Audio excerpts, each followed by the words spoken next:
안녕하세요. 경제 읽어주는 남자 김호선입니다. 두 번째 구체희 작가님과 네.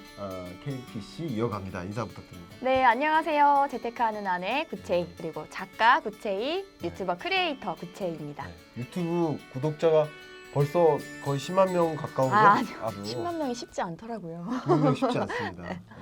그게 간단한 일이 아니더라고요. 그러니까 그쵸. 구채희 작가님의 이 컨텐츠에 많이들 관심을 갖고 계시다는 거예요. 감사하게 생각하고 있어요. 저도 그렇게 생각하고요. 저 2021년 경제전망 나오면 네, 잘 부탁드려요. 초대할게요. 부탁드립니다. 네네. 자, 제가 부탁해야 되는데. 네. 오늘은 그 푼돈을 목돈으로 만드는 생활의 생활의 기술 우리 저자 구채희 작가님과 함께 하고 있습니다. 사기를 당했다고요?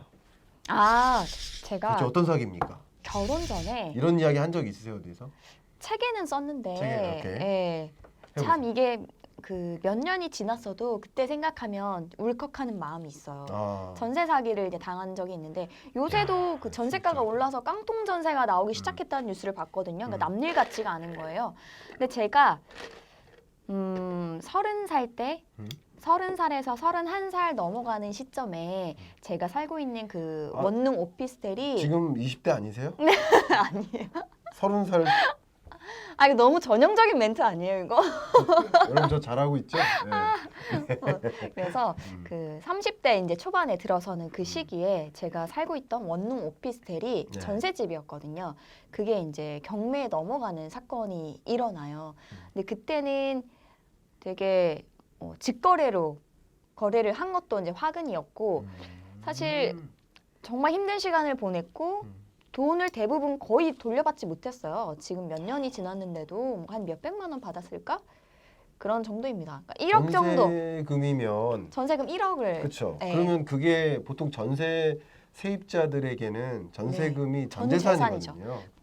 거기다가 네. 제가 20대 때 네. 그때는 이제 경제관념도 그렇게 별로 없었고 음, 부모님이 대부분의 돈을 마련해서 그 전셋집을 구해주신 거였어요. 또. 그러니까 더 철이 없었죠. 네. 저의 돈은 뭐 한 1,000만 원 정도 됐을까요? 이 결혼 이후에요? 결혼 전에. 전에? 예. 싱글 때. 네. 그러다 보니까 저의 인생을 바꿔준 사건이라고 볼 수 있어요. 그렇겠네요. 그전에는 그냥 솔직히 말하면 20대 때 돈을 그렇게 모으지 못했고 그냥 버는 족족 쓰기 바빴던 것 같아요. 네. 소비의 요정이었어요. 근데 네. 그 뒷 배경에는 남모르게 그러니까 무슨 은연중에 요정이더라도 어쨌든 요정이었다. 잘 앞에는 안 들렸고요. 나는 요정이었다. 네. 이거 악플 달리는 거 아니야? 괜찮아요. 그러니까 은연중에 비빌 구석이 있었다는 거예요. 부모님한테.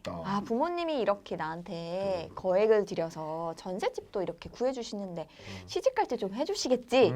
이런 생각을 했던 것 같아요. 그러다가 이 사건을 통해서 제가 정말 인생이 확 바뀌게 되죠. 그렇군요. 그때 이제 정말 힘든 시간을 거치고 돈도 없고 그때 또 얼마 안 가서 직장도 제가 잃었거든요. 회사가 망했어요.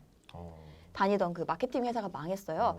그러면서 하루아침에 돈도 없고 네. 직장도 없고 네. 집도 없고 뭐 이런 상황이 된 거예요. 네. 근데 그때 정말 돈이라는 게 이렇게 뭐길래 나를 이렇게 힘들게 하는가. 정말 돈이라는 건 항상 쓰기에 바빴고 네. 돈을 돈다운 대우를 해준 적이 없는데 네. 그래서 나에게 이런 일이 생겼구나라는 정말 처음에는 뭐 집주인을 원망했지만 나중에는 나의 무지에서 비롯된 거구나. 이런 깨달음을 이제 얻고 정말 바닥부터 푼돈부터 이제 모으기 시작했죠. 뭐 결혼도 해야 되고 부모님께 좀 어느 정도 갚아드리기도 해야 되잖아요. 네. 너무 죄송한 마음이 있으니까. 그래서 뭐 지금은 그게 저의 뭐 자양분이 됐다고 생각하는데 네. 뭐 지금 생각해도 속상한 일이긴 하죠. 네. 속상한 일이죠. 결과적으로는 어쨌든 네. 성장시킬 수 있게.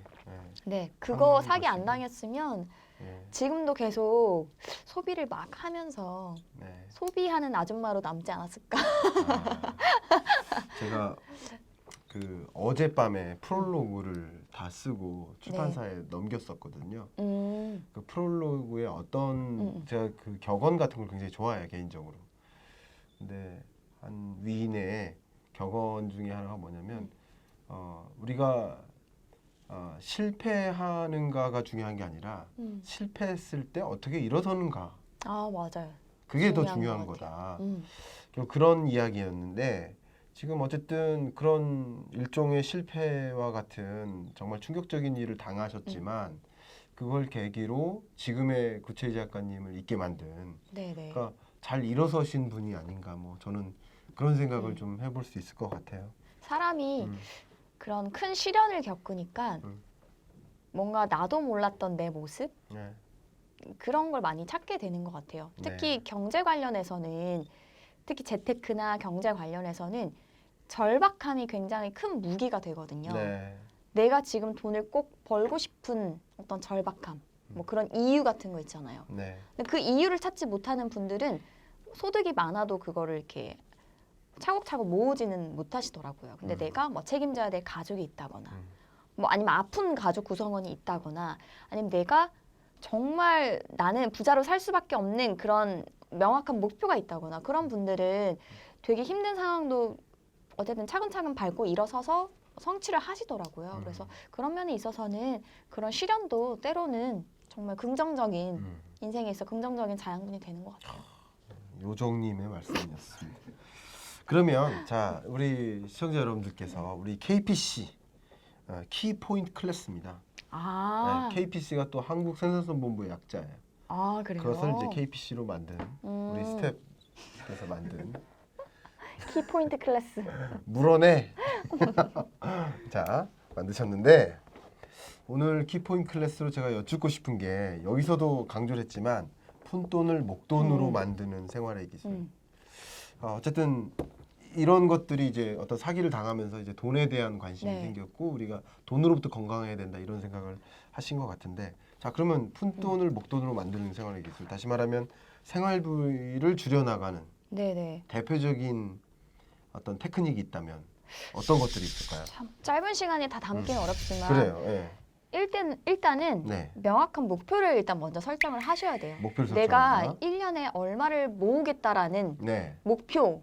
네. 근데 만약에 자기 소득이 있잖아요. 네. 그러면 뭐 한 달 월급이 세금을 떼고 난 후에 음. 얼마인지가 계산이 될 거 아니에요. 네. 네. 거기에서 내가 뭐 1년에 3천만 원을 모으고 싶은데 네. 월급으로 아무리 내가 뭐 한 60%, 70%를 뭐 모아도 네. 뭐 2,500만 원밖에 안 된다. 네. 그러면 저축 목표를 낮추는 게 아니라 그 목표를 달성하기 위해서 내가 추가로 해야 될 투두 리스트를 네. 설정을 같이 하시는 해야 거. 된다. 네. 네. 그런 그것부터가 다음 시작이다. 네네. 그리고 목표를 그러니까 설정하시고 목표를 조정할 필요는 없는 거예요. 목표를 세웠으면 목표는 그렇다고 내가 지금 연봉이 3천인데 네. 연봉 1억에 상당하는 네. 뭐 어떤 뭐 내가 6천, 7천만 원을 모으겠다. 이건 모으겠다. 너무 그건 아니지만. 욕심이지만 약간은 본인이 생각하는 것보다는 조금 더 과하게 잡고 그걸 어떻게 해서든 그 빈 공간을 메워나가게끔 그래요. 할 수 있는 것들을 찾아보는 게 더 그러면 뭐 도움이 많이 이름하여 되더라고요. 뭐 도전적인 목표를 설정한다. 실현 가능한. 그러니까 내가 손을 뻗으면 네. 이렇게 하면 다 할 수 있을 것 같은 그러네.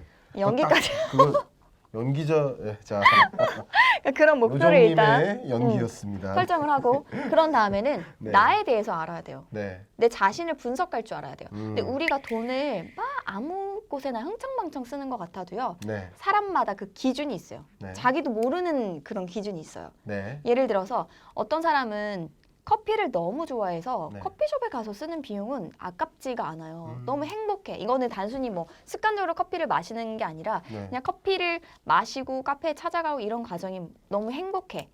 근데 이런 분들은 만약에 그 처음에 생활비 관리를 할 때 뭐 돈을 아끼려면 저축을 많이 하려면 커피값을 절반 줄여야 된대라고 해서 확 줄여버리면 오래 못 가요. 네. 왜냐하면 본인이 쓰고도 보람내고 좋았던 지출이기 때문에. 그래서 그 본인이 쓰는 지출 중에서 쓰고 나면 항상 후회되거나 좀 찝찝했던 그런 지출들이 있어요. 네. 저 같은 경우에는 사실 커피를 잘 안 마시거든요. 네. 그래서 커피숍에 가서 그냥 습관적으로 뭔가를 사는 거는 굉장히 아깝고 나중에 후회가 되는 지출이에요. 네. 예를 들어 네. 그리고 뭐 쇼핑 같은 것도 예뻐서 샀는데 네. 나중에 보니까 집에 대체할 수 있는 코트나 옷이 많은데 이걸 내가 왜 샀을까 나중에 또 후회하는 지출 중에 하나예요. 제 네. 기준으로. 네. 근데 사람마다 이게 다 다르단 말이에요. 네. 어떤 분들은 운동을 너무 좋아하고 네.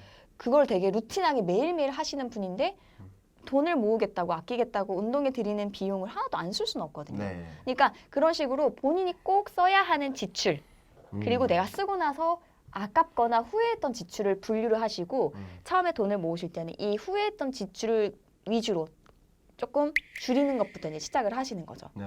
그런 다음에는 저는 이제 가계부를 썼습니다. 어. 이렇게 파악을 했잖아요. 내가 네, 네. 보람된 지출, 후회되는 지출을 파악을 했잖아요. 네. 그럼 이걸 토대로 한 달 예산을 짜보는 거예요. 한 달 월급이 300만 원이라고 한다면 네. 뭐 제가 아까 어떤 분은 커피를 좋아한다고 했으니까 네. 커피에 쏜 뭐 예산을 무려 10만 원을 세웠어요. 네. 대신 그 본인이 아까워하는 다른 예산을 확 줄이는 거예요. 이런 식으로 예산 내에서 써보려는 노력. 근데 이 가계부를 쓸 때는 이제 소득에 웬만하면 저는 최소 마지노선으로 소득의 50%는 무조건 저축으로 빼고 저축 혹은 투자 금액으로 빼고 나머지 금액, 나머지 50% 안에서 이렇게 예산을 세우고 가계부를 쓰기를 이제 권장을 하죠. 그 일반적인 근로소득자 네네, 경우에 네네, 맞아요. 그게 저 잘 몰라서 여쭙는데 네. 가능한 일일까요? 예를 들어서 일반적인 네, 근로소득 가구에 우리 예를 들어서 한 3, 40대의 경우에 네. 연봉을 만약에 한 4천만 원으로 한 네. 4, 5천만 원으로 네, 1인 가구 해본다. 지금 네, 얘기하시는 1인당. 거죠? 네, 그러면 이제 월 소득 기준으로 예를 들어서 한 300만 원을 번다. 네. 그럼 이제 그게 가능한 건지 여쭙는 겁니다.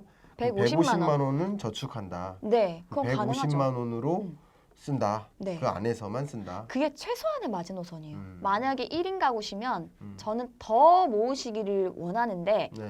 더 모으시기를 권하지만 사실 뭐 임대로 월세를 사시거나 전세로 사시는데 대출이자를 부담하거나 이런 경우가 있기 때문에 네. 일단 최소한 50%라는 거지 그렇지. 여력만 되면 저는 더 많이 더 모으라고 하고 좋겠다. 싶고 아이가 있으면 이제 솔직히 조금 줄어요. 음. 저축률이. 그렇기 음. 때문에 아이가 없는 신혼부부거나 그리고 뭐 부양가족 의무가 없는 1인 가구에 있어서는 무조건 저는 50% 이상은 그게 꼭 저축이 아니어도 돼요. 그 50%의 그 소득으로 내가 뭐 매달 적립식으로 뭐 해외 주식을 사 모을 수도 있는 거고 네. 이런 식으로 저축이든 투자든 뭔가 자산을 불리기 위한 준비를 해야 되는 거죠. 그 그렇죠. 준비 자금으로 이건 써야 되는 거예요. 그렇죠. 아마 근데 교수님이 일반 직장인이 지금 아니시기 때문에 네. 이 150만 원으로 이 생활이 된단 말이야? 이게 와닿지 않으실 수도 있어요. 뭐 아니 뭐 그죠? 가감 없이 말씀드리면 솔직히 네, 그렇습니다. 아니면 네, 그런 네. 분들이 있어요. 왜냐하면 네. 또 40대, 50대 되시는 분들은 음. 월급 자체도 많으시고 또 개인 사업을 하시는 분들은 뭐 들쭉날쭉이긴 하겠지만 어쨌든 소득이 또 클 때는 크거든요. 네. 근데 보통의 직장인 분들은 아마 30대 기준으로 하면 네. 뭐 그래도 한 300만 원 전후가 가장 많지 않을까 그렇겠죠. 싶어요. 예. 뭐 사회초년생 때는 200에서 250만 원이 많고 그렇죠. 그래서 무조건 이 시기엔 저는 모아야 된다고 생각을 해요. 네. 그리고 만약에 내가 월급이 적어서 모을 수 없다라는 마인드시라면 월급을 늘리셔야죠. 월급을 늘려야 됩니다. 아니면 앞서 제가 1부 때 말씀드렸던 그렇죠. 다른 소득의 파이프라인을 만들어야지 만들어야 된다. 내 소득에 맞춰서 그러니까 난 한 달에 200만 원은 무조건 지출을 해야 돼. 그렇기 때문에 300만 원을 버니까 나머지 100만 원밖에 저축을 못 해. 이게 되면 안 되고 내가 정말 난 진짜 곧 죽어도 200만 원을 유지해야 되겠어. 못 줄이겠어. 그러면 소득을 더 늘리시는 방법도 있어요. 그러네. 근데 그게 그것보다 사실 가장 쉬운 거는 내 소득을 일단 그 나의 그 고정 지출을 최소한으로 줄이는 거니까 이것부터가 사실 저는 기초 뼈대라고 생각을 하거든요. 근데 말씀하시는 중에 네, 제가 네. 딱 떠오르는 것은 그러니까 소득을 늘릴 수 있는 수단은 네. 지금 디지털 경제로 전환이 됐기 때문에 네. 그럴 만한 여지는 더 많아진 것 같아요. 무궁무진하다고 그렇죠? 생각해요. 네. 앞서 1편에서 말씀하셨던 뭐 블로그라든가 네. 그 밖에 여러 활동들도 있지만 소위 긱 이코노미로의 전환이 일어났기 때문에 이 디지털 플랫폼을 활용한 네. 노동 공급 그것을 통한 이제 소득의 증대 이런 것들은 네. 얼마든지 가능해졌다 그런 시대를 살고 있다 그런 관점에서 적정 수준의 어떤 소득을 유지하고 소득을 더 늘리는 방법에 대한 고민 네. 그리고 기존에 지출하고 있는 지출을 어떻게 네. 줄여나갈까에 대한 고민 네. 이런 1, 2편에 걸쳐서 이런 부분을 좀 해소할 수 있는 시간이 되지 않았나 네. 생각을 합니다. 그러니까 네. 일단 아마 정리를 한번 해드릴게요. 네. 가장 처음은 일단 목표 설정을 하셔야 될 것 같아요. 네. 본인이 내가 왜 돈이 있어야 하는지 네. 그런 절박한 이유를 일단 적어보시고 네. 그렇다면 1년 동안 내가 얼마를 모을 것인지 그리고 두 번째는 네. 내가 이 금액을 모으기로 했다. 네. 그러면 나 자신을 이제 객관적으로 판단을 해야죠. 네. 내가 어느 곳에 지출을 많이 하고 적게 하고 네. 또 이 지출은 아깝고 이 지출은 보람되는지 네. 그거를 이제 리스트화해서 그걸 네. 토대로 가계부를 쓰시는 거. 네. 그리고 지출을 통제하고 나면 금방 말씀하셨던 것처럼 내가 이제 소득을 조금 더 늘릴 수 있는 그런 방법들. 그게 부업이 될 수도 있고 투자 소득이 될 수도 있고 이런 식으로 가는 것 같아요. 그러니까 솔직히 그냥 목표 세우고 생활비 통제하고 그게 베이스 되면 결국에는 소득을 늘리는 방향으로 가는 게 거의 정석이죠.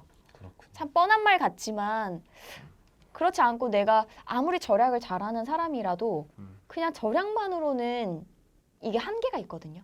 그렇죠. 뭐 그리고 네. 이제 이런 어떤 목표 설정이나 네. 계획 없이 단순히 이렇게 절약하는 삶 그것만으로는 이런 목표를 이루기가 어려워요. 네. 그런 면에서 어떻게 소득을 늘릴까, 어떻게 지출을 줄일까, 그럼으로써 안정적인 그 대차대조표 상에서 이 자산이라는 영역을 더 키울까에 대한 나름의 이런 인사이트를 갖게 되는 것 같아요. 네.